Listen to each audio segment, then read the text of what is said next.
चलिए शुरुआत करते हैं। आपने यह पढ़ा था कि किसी वस्तु की गति किसी सरल रेखा के अनुदिश वर्तुल यानी वर्ताकार अथवा आवर्ती हो सकती है। क्या आपको ये 3 प्रकार की गतियां याद हैं? जिस तरह इसमें बताया गया है कि मार्च पास्ट करते सैनिक, यानी कि जब भी सैनिक एक साथ चलते हैं तो वो किस प्रकार की गति होती है?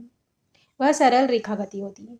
इसी प्रकार दौड़ते धावकों के हाथों की गति या चलती साइकिल के पेडल की गति ये वर्तुलाकार होती है।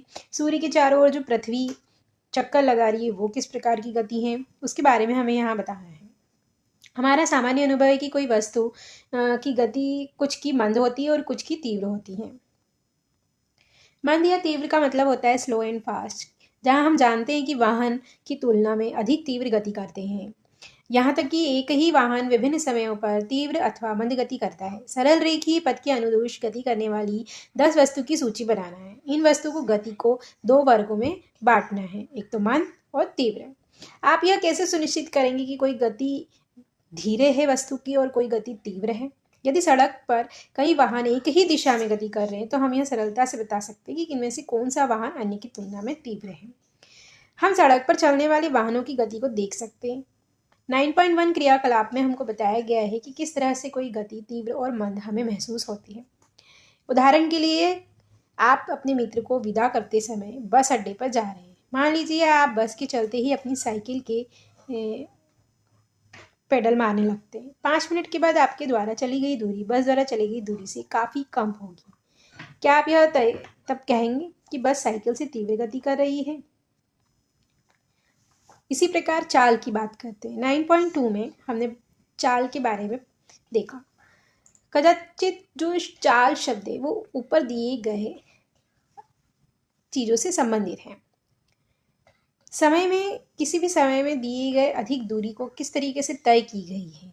2 या अधिक वस्तु में कौन तीव्र गति कर रहा है। सबसे सुविधाजनक विधि यह होगी कि हम किसी एकांक समय में एक ही समय में तय की गई दूरी ज्ञात करें। यदि हम 2 बसों द्वारा 1 घंटे में तय की गई दूरी जानते हैं तब हम यह बता सकते हैं कि कौन इसमें से अपेक्षाकृत मंद यानी कि स्लो होगा। किसी वस्तु द्वारा एकांक समय में तय की गई दूरी को हम उस वस्तु की चाल कहते हैं। मान लीजिए कोई एक ही समय पर 2 चीज़ें चल रही हैं। उन्होंने कितनी दूरी तय की, उस दूरी तय के अनुसार किस वस्तु की चाल सबसे ज़्यादा या सबसे कम थी। जब हम यह कहते हैं कि कोई कार 50 किलोमीटर प्रति घंटा की चाल से गति कर रही है तो इससे यह ज्ञात होता है कि एक कार 1 घंटे में 50 किलोमीटर दूरी तय करती है। कोई कार बिरले ही 1 घंटे तक किसी नियत चाल से चलती होगी। कभी वह धीमी गति से आरंभ करती होगी, कभी उसकी चाल बढ़ती होगी।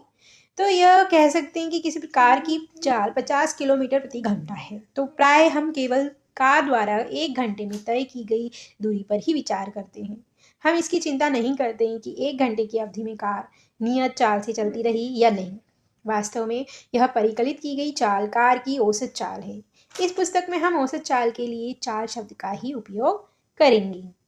हम तय की गई कुल दूरी को लिए गए कुल समय से विभाजित करते हैं। जब कोई भी वस्तु कुछ दूरी तय करती है उतने समय में तो हम उसको डिवाइड करते हैं उसकी दूरी और समय से, तब हमें चाल प्राप्त होती है उसकी।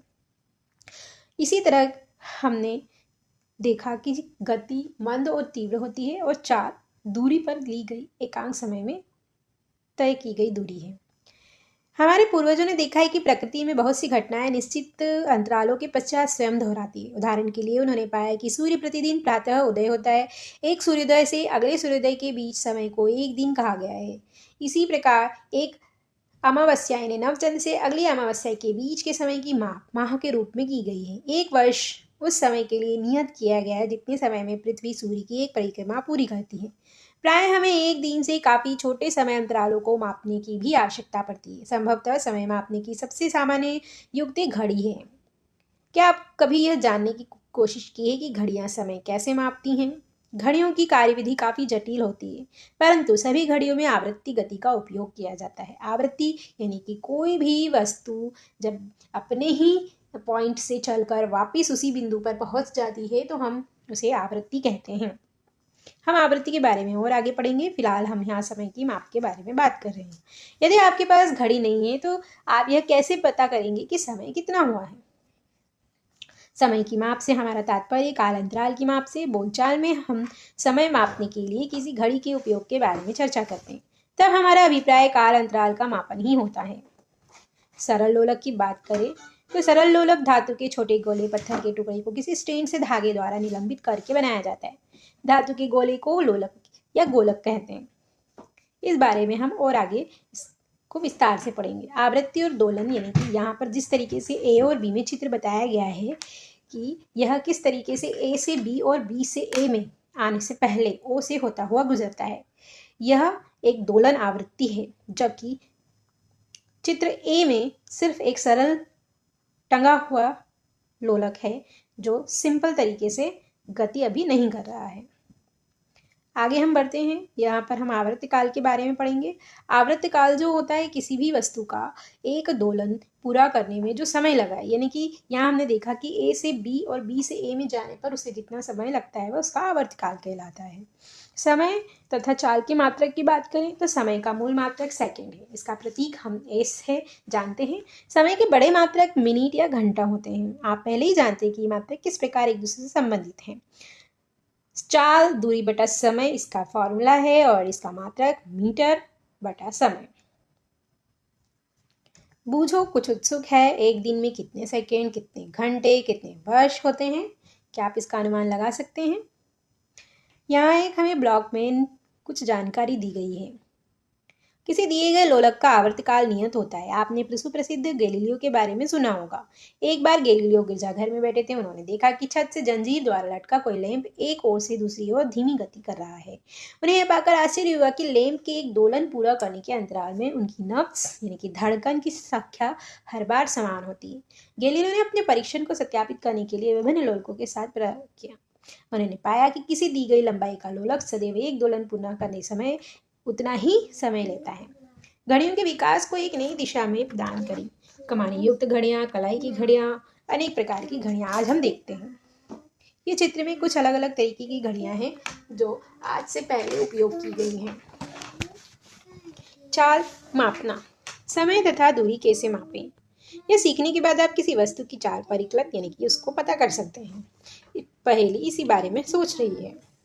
क्रियाकलाप 9.3 में भी हमें यही बताया गया है।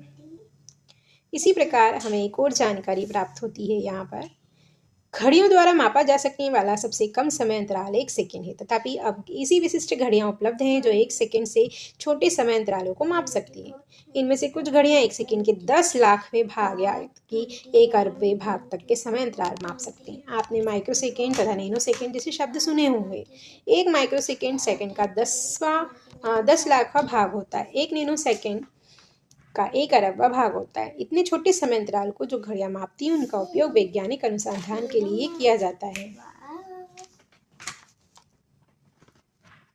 तारों तथा ग्रहों की आयु को प्राय अरबों वर्षों तक ऐसे ही व्यक्त किया गया है। यहाँ चाल या समय अगर हमें निकालना हो तो हम समय से चाल और दूरी के सूत्र को इस तरीके से लिखकर कर सकते हैं। स्पीडोमीटर के बारे में आप जानते होंगे। हमने कई बार गाड़ियों में आगे के मीटर को देखा है। इसे हम स्पीडोमीटर या ओडोमीटर भी कहते हैं। यह हमें किलोमीटर और घंटे के बारे में जानकारी देता है। या कोई गाड़ी किस गति से चल रही है इसके बारे में हमें पता चलता है। यहाँ विद्यालय कि पिकनिक के लिए जाते समय पहली ने निश्चय किया कि वह यात्रा समाप्त होने तक हर 30 मिनट के बाद बस के पथमापिका पाठ्यांक अपनी नोटबुक में लिखेगी। और उसने इस तरीके से उस पाठ्यांक को लिखा है और उसने ग्राफ बनाकर यह निश्चित किया है कि कितनी किलोमीटर के हिसाब से गाड़ी ने दूरी तय की है। आप भी इस तरीके से कर सकते हैं। जब भी आप कहीं घूमने जाते हैं या कहीं सैर सपाटे पर निकलते हैं तो आप इस तरीके के पाठ्यांक नोट करके एक रोचक जानकारी प्राप्त कर सकते हैं। चलिए अब हम बात करते हैं आगे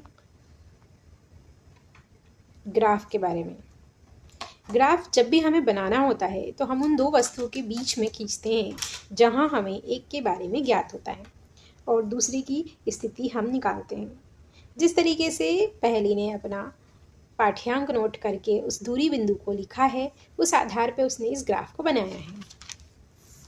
इस चैप्टर को हमने पढ़ा और इस चैप्टर में हमने निम्न बातों को ध्यान दिया।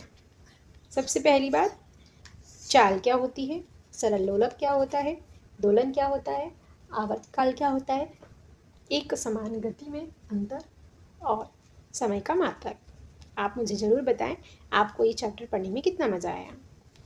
और मैं आपसे एक प्रश्न पूछना चाहती हूँ, आप मुझे कमेंट बॉक्स में ज़रूर बताएं कि पृथ्वी भी चक्कर लगा रही है तो हम क्यों नहीं गिरते हैं। हमने क्या क्या सीखा इस चैप्टर में। एकांक समय में किसी वस्तु द्वारा चली गई दूरी को उसकी चाल कहते हैं। वस्तुओं की चाल यह निर्णय लेने में हमारी सहायता करती है कि कौन दूसरों से तेज चल रहा है। किसी वस्तु की चाल उसके द्वारा तय की गई दूरी को उस दूरी को चलने में लिए गए समय से विभाजित करते हैं और उसका मूल मात्रक मीटर प्रति सेकेंड होता है। आवृत्ति घटनाओं का उपयोग समय मापन में किया जाता है। लोलक की आवृत्ति गति का उपयोग घड़ियों के बनाने में होता रहा है। वस्तु की गति को उनकी दूरी समय ग्राफ द्वारा चित्रात्मक रूप से प्रस्तुत किया जा सकता है। नियत चाल से गति करने वाली वस्तुओं का दूरी समय ग्राफ एक सरल रेखा होता है।